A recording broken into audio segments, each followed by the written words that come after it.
I was booked to deliver a 3-hour program on the last day of a conference for 350 Seventh-day Adventist pastors. The topic was how to design and deliver a more charismatic sermon. And what we have a tendency to forget as non-celebrities, that people look at the program and they think, she's the only person on the program who isn't a minister.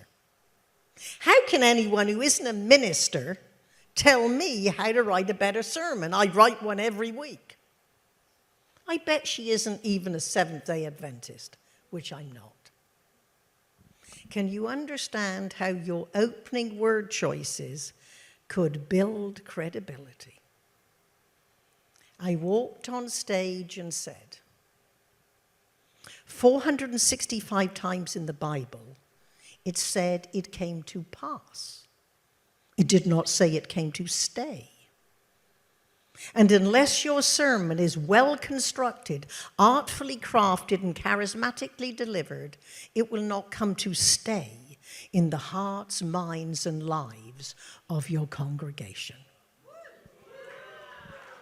And if you have never heard 350 people shout out, "Amen, hallelujah," after your opening remarks, perhaps you should revisit your opening. Thank you.